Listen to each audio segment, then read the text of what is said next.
su concepción de la ética, su concepción del alma, su teoría del conocimiento, su ontología. Hay todo un sistema estructurado, sistematizado, pero no hay una clara definición del objeto específico de cada una de estas ciencias. Y este problema realmente el que se enfrenta es Aristóteles. No porque Aristóteles haya sido más inteligente que Platón, sino porque aquí tenemos que tener siempre claro la perspectiva histórica y de avance, de recopilación, de superación del saber y del conocimiento, tanto científico natural de la época, si pudiéramos llamarlo así, como del conocimiento filosófico. Aristóteles se enfrenta a un momento diferente de avance y por tanto está obligado realmente desde el punto de vista lógico a hacer esta clasificación. Ahora, en esta clasificación, efectivamente, ya no vemos la concepción de la filosofía tan integrada como estaba en Platón, donde hemos dicho, Platón no se cuestiona el objeto de la filosofía. A Platón le interesa lograr el hombre virtuoso, lograr una comunidad humana, ¿verdad?, sentada, fundada en la justicia. Es la realización plena del hombre su objetivo, pero no se pregunta científicamente sobre cuál es el objeto de estas ramas, cuál es el objeto de estas disciplinas. Aristóteles nos coloca allá frente a este problema científico que va a transitar de él en adelante hasta nuestros días, que hay sus diversas maneras de interpretarlo, pero que en realidad fue un extraordinario aporte de clasificar los distintos objetos que tienen las distintas disciplinas, las distintas ciencias. Ahora, no obstante a que Aristóteles le quita, por decirlo de alguna manera, áreas o zonas a la filosofía, ¿verdad? Porque ya la filosofía no se ocupa de la belleza. Para eso hay una ciencia. ¿Cuál es? ¿Cuál es? Bueno, el arte es una expresión, una manifestación en que se concreta la belleza, ¿verdad? ¿Cuál es? Aquí está puesto, lo están viendo ahí, la tercera. La poética, hoy diríamos la estética, ¿verdad? En el caso de Platón está muy vinculada a lo que hoy llamaríamos estética, ¿verdad? Como ciencia, estudio de lo bello. No voy a entrar en estas disquisiciones más complicadas entre los estetas. Y la política, ¿verdad?, tampoco es objeto de la filosofía, aunque él tiene su política. Aristóteles elabora un libro que es la política, y tiene la ética también, como tiene la lógica, como también incursionó en la física, incursionó en las matemáticas, en otras ramas del conocimiento.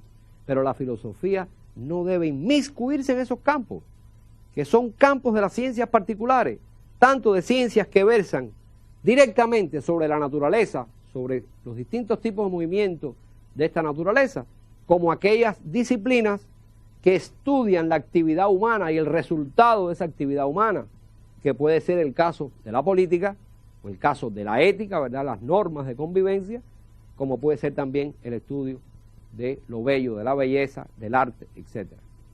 Es decir, se reduce el campo de la filosofía y se precisa su objeto. ¿Cierto o falso? Por lo menos se lo estoy diciendo, es así, realmente. Ahora, ¿esto significa que Aristóteles convierte a la filosofía en una disciplina particular? No. El objeto de la filosofía sigue siendo lo universal, sigue siendo, según él, el ser en tanto ser, las características esenciales de la realidad. Con esto quiero decirle, y voy aquí, que aunque Aristóteles reduce el campo de la filosofía, la introduce en un sentido más científico, no obstante, la idea de que la filosofía es la ciencia de la ciencia está presente aquí también. Porque sigue apareciendo esta pretensión filosófica de considerar, por el hecho de que la filosofía se ocupa de los aspectos más generales, ¿verdad?, de la relación del hombre y de las mujeres con el mundo, de los problemas de la realidad en su conjunto, del pensamiento, por el hecho de que la filosofía trabaja con abstracciones que se concretan después en categorías muy generales, ¿verdad?, a diferencia de las ciencias particulares, que tienen objetos más precisos. No obstante, esta pretensión de convertir a la filosofía en ciencia de la ciencia va estar presente a lo largo de toda la historia de la filosofía occidental. Y no voy a adelantar la película, sobre esto vamos a cuestionarnos y a preguntarnos mucho más, sobre todo en el siglo XIX y en nuestra época, sobre la filosofía y cómo concebir el objeto de la filosofía, el lugar que ella tiene dentro de las distintas ciencias, tanto naturales como sociales, ¿verdad? Es un problema realmente que debemos tenerlo ahí latente para ir entendiéndolo poquito a poco. Bien, vamos a continuar entonces.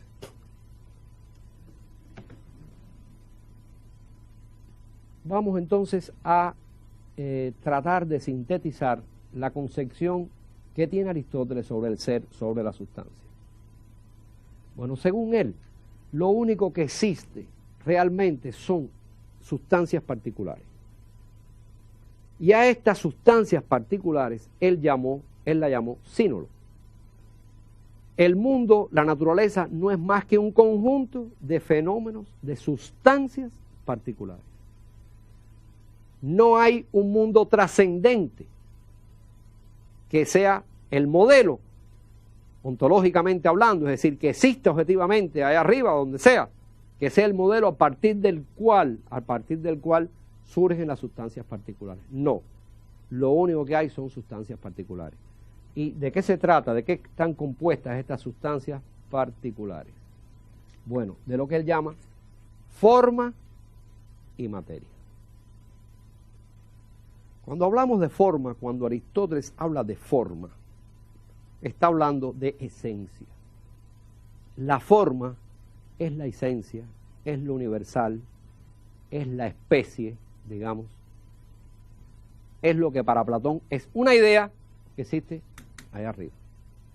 Y dice Aristóteles, en los propios fenómenos particulares se da lo material como el sustrato y la forma, que es precisamente lo universal, lo activo, la esencia. Vamos a verlo acá. Es decir, la esencia como lo determinante, la esencia como, perdón, la forma como esencia, como universal, como lo determinante, que está integrado a la materia. Y la materia, en su concepción, es un elemento pasivo indeterminado que cobra actualidad, que cobra presencia cuando interacciona con la forma. ¿Me siguen? Vamos a ver que él llega a la siguiente conclusión. No hay forma sin materia, ni materia sin forma. ¿Quién me puede explicar esta conclusión de Aristóteles?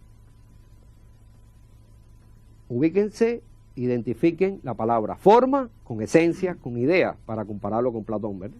Y dice, no hay forma sin materia, ni materia sin forma. Ajá. ¿Quién puede comentar? A ver. Me imagino que cuando haya dicho eso se está refiriendo a que no hay una esencia, no puede manifestarse una esencia sin la existencia de una materia, que es la manera en que se manifiesta, ¿no? Y que no existiría materia sin una forma, sin una esencia en que manifestarse. Una cosa depende de la otra, ¿no? ¿Alguien más? ¿Qué diferencia hay con Platón acá? A ver, di lo que ibas a decir. No, que ahí lo que yo veo es que hay una estrecha relación entre las dos cosas. Entre forma y materia. Están integrados. A ver. Bueno, yo creo que este es el postulado que se plantea Aristóteles para poder criticar las teorías de Platón, ¿no? De que no hay materia sin forma y forma sin materia. Es decir, que habían cosas que en la realidad objetiva existían y que Platón no las contemplaba en la esencia, y viceversa. Por tanto, que esto es es decir, el postulado que se plantea Aristóteles para poder criticar la esencia de Platón. En cuanto a la pregunta, usted decía que hay diferencia bien en cuanto a Platón. Me imagino que aquí como que se abandona la esencia de la que se desprendían las imágenes, entonces ya se integra en la misma materia, ya la esencia, y se abandona ese mundo de esencia al cual extraíamos las imágenes y cual el mundo ¿Y esto de nosotros significa viene. que el universal no existe para Aristóteles? Sí existe. Lo que ¿Dónde? existe en la misma materia. Ajá. Bueno, Platón decía que la esencia existía independientemente de todo, era un elemento del cual se surgía todo lo demás. Y Aristóteles dice lo contrario, que la esencia existe por la materia y la materia por la esencia, o sea, una intervinculación entre estos dos conceptos. Es decir, que aquí hay una perspectiva diferente. Se pudiera clasificar incluso de una perspectiva materialista, naturalista, porque para Aristóteles es la naturaleza real la que existe. No hay un mundo trascendente más allá de esa naturaleza, en el sentido de que no hay esencias inmutables que estén en un mundo anterior primario. Esta es una perspectiva muy interesante, donde ya se ve una posición claramente, en estos inicios del pensamiento de Aristóteles, cercana al materialismo de carácter naturalista, pudiéramos decir también empirista.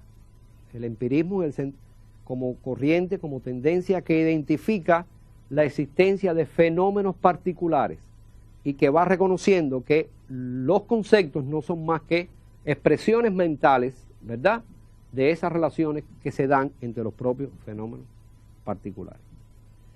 Sin embargo, yo quiero que ustedes observen en esta integración que él hace entre forma, esencia universal y la materia como elemento pasivo indeterminado, que observen esto porque hay aquí, aunque no lo parezca, una huella de platonismo que Aristóteles no logra del todo superar y que lo va a conducir después inevitablemente a conclusiones determinadas. Vamos a avanzar un poco.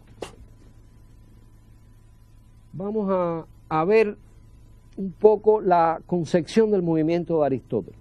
Y él, para explicarla, pone un ejemplo, que es el ejemplo de la construcción de una casa. Yo le pediría a Fátima, ya que estás ahí, que me ayudara un poco a ver, a partir de este ejemplo filosófico que da Aristóteles, que les preguntes o que me ayudes a ver cómo se producen las causas por las que transita el movimiento de las sustancias, tomando como base este ejemplo que tenemos ahí en pantalla. Buenos días. Por favor. Bueno, aquí está representada una imagen de la Acrópolis ateniense, ¿no? Y en especial sale en esta zona el Partenón griego, que es una de las obras arquitectónicas más grandes de todos los tiempos. Entonces, por ejemplo, para construir esta obra o cualquier otra obra, se necesitan de ciertas cosas, ¿no?, para construirla. Por ejemplo, si quisieran ponerme algún ejemplo de... Ahí tenemos una reconstrucción virtual de la Acrópolis. Ajá. De cómo fue, según los planos actuales. ¿Y qué tú estás preguntándoles a ellos? ¿Qué se hace, o sea, qué hace falta para construir, en el caso de los griegos, el Acrópolis no, el Partenón, y bueno, en el caso de cualquier construcción en general? Pues lo fundamental es tener los materiales, ¿no? Y cuando hablo de materiales no solo me refiero a los materiales referentes a, bueno, arena, ladrillo, bloques, esas cosas, ¿no? Sino también materiales desde el punto de vista ideal. O sea, una persona que se haya sentado anteriormente a pensar en qué se iba a hacer. O sea, me refiero a hacer un plano. O sea, que se necesita... O sea, que pudiera haber en dos plasmarse grupos, los materiales de construcción, vaya, cemento, ladrillo, esas cosas. Bueno, en la época era así. Bueno, mármol y piedra, Mármol y piedra. supongo. Ajá. Y además la idea, o sea, los planos de la construcción.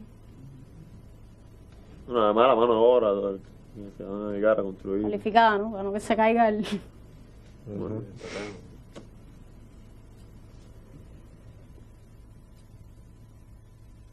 Mano de obra que tiene que cumplir, o sea, como característica que esté capacitada para hacer bien el trabajo.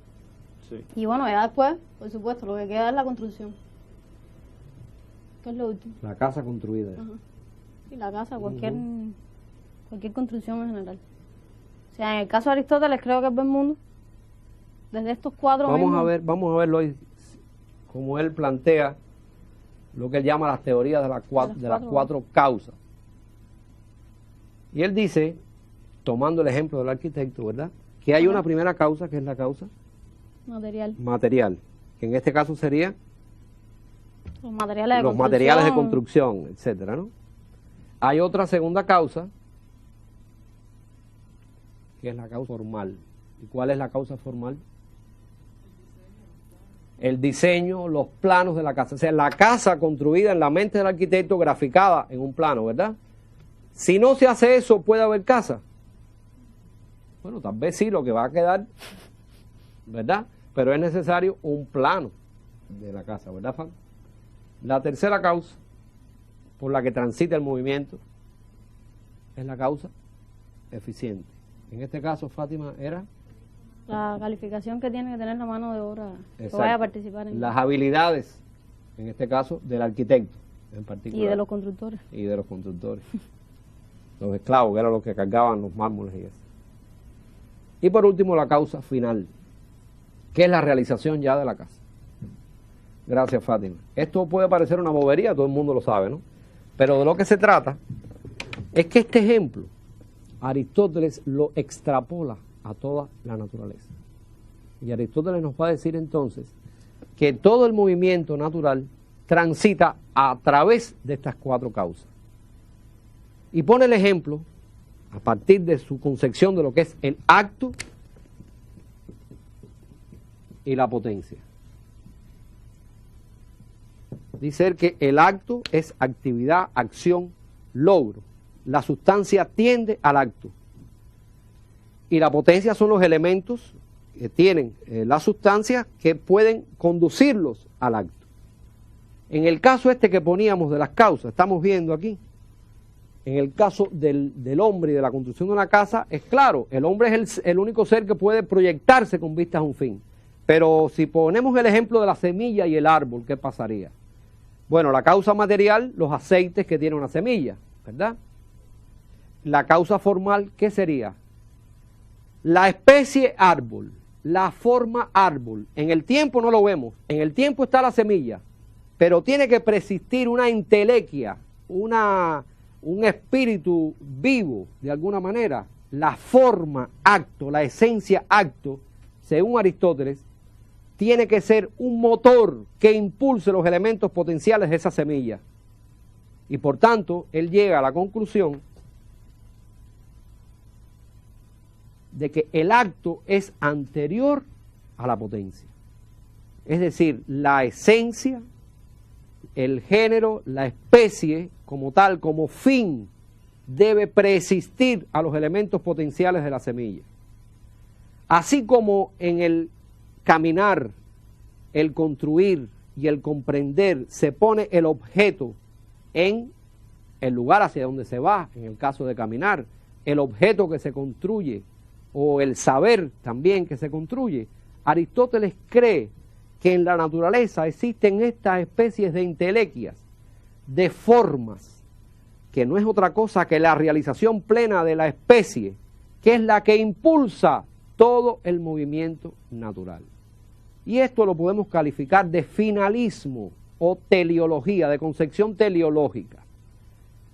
Esto lo va a llevar, sencillamente, aquí podemos ver esta conclusión, que mientras que el movimiento es el proceso que conduce gradualmente al acto, lo que antes estaba en potencia, la entelequia, la forma, es el término final del movimiento, su logro perfecto.